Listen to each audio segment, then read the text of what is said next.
네, 안녕하십니까. 일타 같은 엔타 김준호입니다. 제가 생윤이 안 맞는 경우 세 가지를 설명한 영상을 올렸는데요. 이 영상에 어떤 학부모님께서 이런 댓글을 달아주셨어요. 보시다시피 제가 안내해드린 대로 본인이 직접 해보니까 제 얘기가 맞다는 것을 알 수 있었다는 거죠. 자, 그러면 여러분이 보는 이 영상은 도대체 뭘까? 이 영상은 방금 소개한 영상에 정확히 반대되는 영상입니다. 너는 생윤해야 된다. 너한테는 생윤이 운명이다. 라고 하는 경우 세 가지를 지금부터 소개해 드리도록 하겠습니다. 자, 여러분이 국어 3등급 이내에 든다. 특히 비문학, 독서 쪽에 강점을 가지고 있다. 그러면 생윤하세요. 물론 님들이 국어를 잘한다 해가지고 똑같이 생윤을 잘한다는 보장은 없어요. 그러나 분명히 다른 친구들보다 님들 생윤 공부는 편합니다. 무슨 말이냐면은 보통 이제 국어가 1, 2, 3등급 정도가 되시면 아마도 탐구에서 1등급이나 아쉬워도 2등급은 나오기를 바라고 있을 겁니다.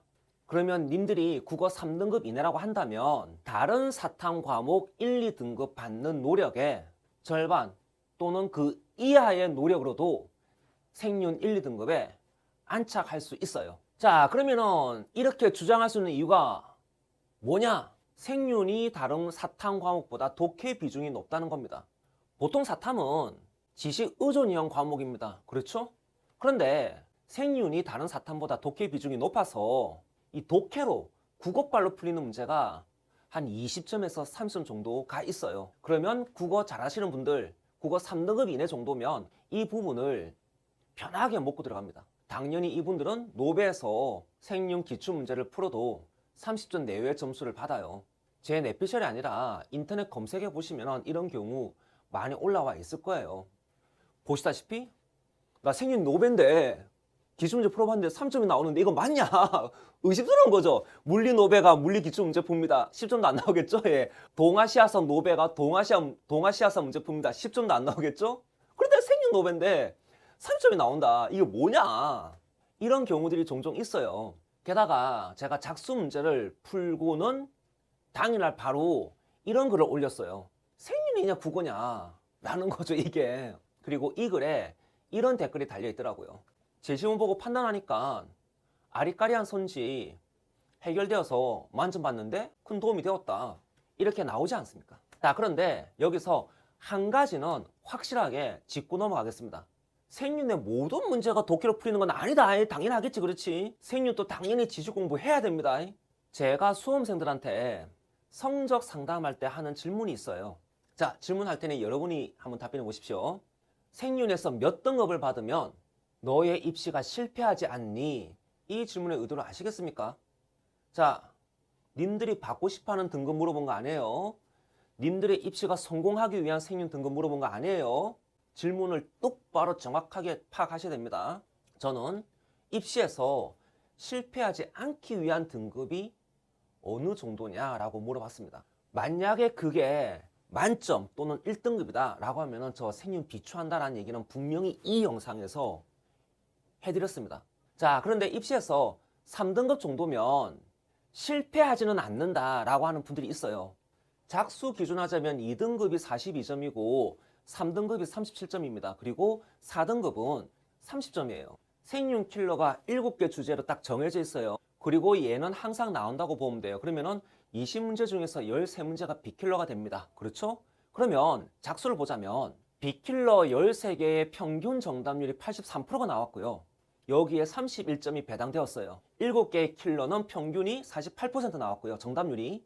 그리고 19점이 배점되었어요. 자, 그럼 이제 여기서 우리가 한번 고민해 봅시다. B킬러가 80% 정답률인데 정답률 80%면은 7등급도 맞춘다는 얘기가 되거든? 그럼 이제 이 문제들을 여러분들이 수능장에서 다 맞추면 좋겠지만 뭐 하나 정도 틀 수는 있겠죠. 한 개 튼다고 가정하면은 작수 기준하자면 28점 또는 29점이 확보가 돼요.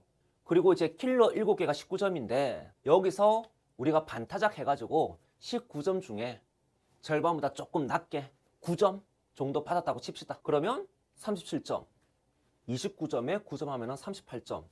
작수 기준 3등급입니다. 대충 이런 식이에요. 그래서 나름 전략적인 관점에서 보자면 3등급 정도 받으면 된다 라고 한다면 생윤이 가성비가 좋아요. 여기서 조심될 게 하나가 있습니다. 뭐냐 하면은 3등급만 나오면 된다 라고 한다면 3등급을 목표로 공부했을 때 실제 수능에서는 4등급 나올 가능성이 높아요. 그렇기 때문에 반드시 1, 2등급 더 높게 목표를 설정해서 공부를 하셔야 됩니다. 그래야지만 미끄러져도 본인이 원하는 등급을 얻을 수가 있어요. 자, 그러면 생윤 선택이 좋은 세 번째 경우를 말씀드리도록 하겠습니다. N수생 중에 군필자들이 있어요. 군대 갔다 온 분들. 그러면 제가 그분들한테는 너는 생윤 해라 일단 그렇게 얘기를 하거든요. 왜냐고 하면은 사회적 상식이나 사회적 경험이 있으면 상대적이긴 하지만 그래도 생윤이 편하기 때문입니다. 자, 우리가 선택하는 과목 정식 명칭이 뭡니까? 다들 아시죠? 생활과 윤리. 정식 명칭에서 알 수 있듯이 생활이 들어가요. 그러면 누구 생활했습니까?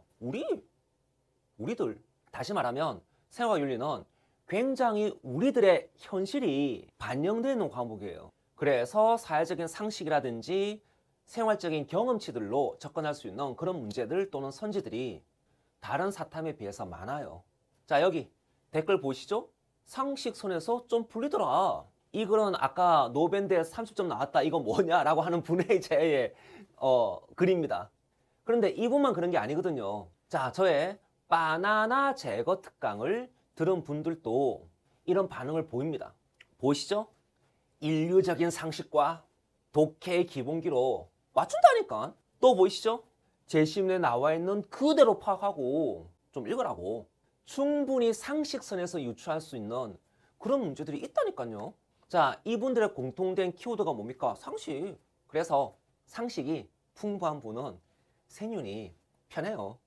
근데 고3들의 생활은 뻔하지 않습니까? 당연히 사회적 상식은 부족할 수밖에 없겠죠. 물론 나이는 많지만 그동안 님이 그냥 방구석 씹덕 키보드 워리어야 라고 한다면 뭐 상식이 많지는 않겠지. 많은 그렇지 않다면 생윤 한번 해볼만 할 겁니다. 어찌되었건 간에 상식이 많은 분들이 그렇지 않은 분들보다는 생윤이 좀 더 편할 수 있다라는 건 확실합니다. 여기에 해당하는 분들은 생윤 1순위로 한번 고민해 보십시오. 여러분들은 평균적인 고3들보다는 그래도 생윤이 좀 더 편할 겁니다. 다만 이게 여러분들의 생윤 만점이나 1등급을 보장하는 건 아닙니다. 님들이 다른 친구들보다는 그래도 좀 더 수월하게 생윤을 할 수 있을 거다 라는 걸 의미한다. 자, 우리 입시 공부입니다. 어쨌든 간에 입시 스트레스 하나라도 줄이는 선택을 해서 입시에서 좋은 결과 있으시기를 바라겠습니다. 모두 1070 대박!